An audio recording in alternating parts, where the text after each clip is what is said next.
man who knows the swamp probably better than anyone. And I'm so bad. I'm so naughty. I demoted him when I introduced him. He's not the director.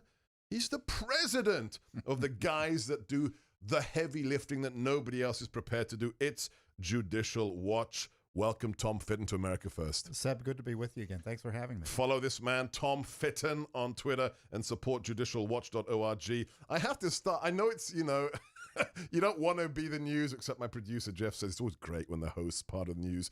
Apparently, I'm on a list of people that the State Department illegally monitored under the aegis of Obama's appointee to the Ukraine.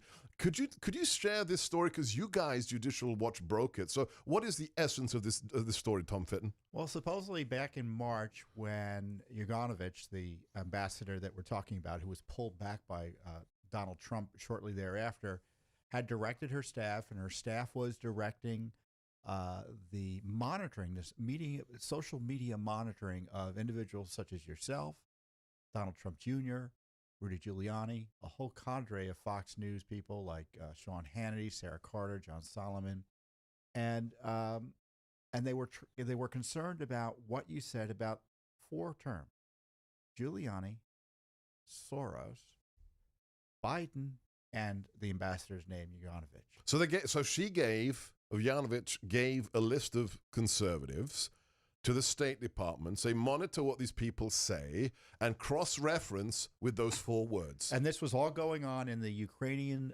embassy, our embassy in Ukraine. And you have to wonder what they were worried about. And people may say, well, it's just social media, it's public information.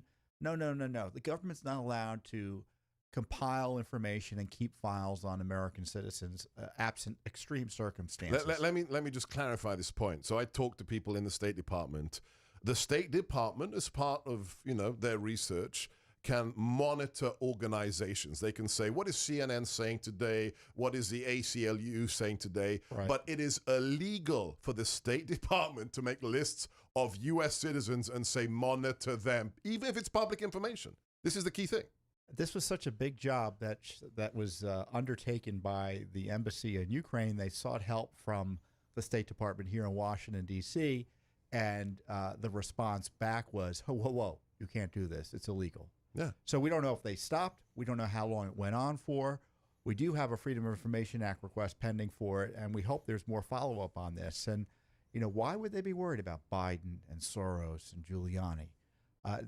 Don't you think that's interesting and curious? Coming from our ambassador to the Ukraine. That's right. And this was March of this year. Yeah. Back when it was first percolating, but it was percolating enough to be concerning to the United States ambassador, so much so that they were willing to break the rules, it looks like, to monitor American citizens who were daring to talk about it and maybe even criticize her.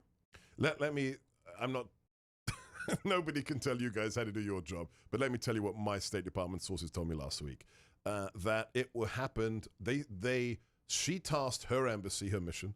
Then she tasked Foggy Bottom State Department here, and the monitoring was going on for at least 4 days until a contractor, not even State Department employees, said, guys, this is illegal, and that's when it ostensibly perhaps stopped, but I have no information how long it was going on in Kiev. Do you guys? I don't. I've heard the 4-day number as well, but the question is how long it went on. And whether they actually stopped after they were caught. They were called out for doing the improper activity. Can I ask you, you get this information because you do all kinds of FOIAs and other things. What is the number of legal instruments you deploy in a year at Judicial Watch? I'm just curious because you guys are always on the case. Oh, dozens. We probably sue 70 to 90 times a year just to get access to documents. And this is in addition to our lawsuits where we're suing to stop bad government activity from going on. In California, we have a lawsuit, for instance, against the sanctuary policy in San Francisco and Santa Clara County, San Jose, right, which isn't even FOIA. And then, of course, we have lawsuits to preserve election integrity, which isn't even FOIA. So we've got dozens of Freedom of Information Act lawsuits. And then the rest. And then, other material and other lawsuits that is just trying to save our elections or save the rule of law on immigration. What happens now? So I think the ambassador's denied any wrongdoing. what should we expect? Is there other tools? Should there be a class action by the people on the list, Tom Fitton? Well, we'll see what other information comes out. The Freedom of Information Act will hopefully will result in the State Department releasing some information. There's enough here publicly for Secretary Pompeo to start asking internally what went on. The Inspector General at the State Department is generally worthless, so I don't think anything would come of that. But this is why Judicial Watch does our own independent investigation. My guess is the Republicans in Congress know about it, but on the House side at least, they don't have much juice in terms of enforcing subpoenas and things like that.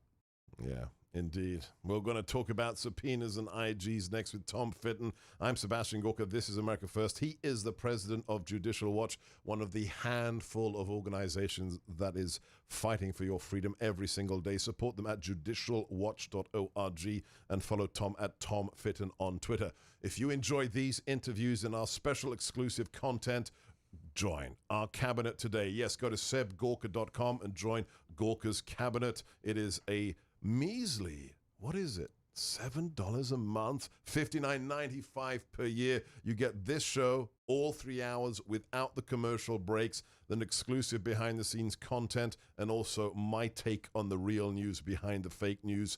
Go to sebgorka.com and click on Gorka's Cabinet today.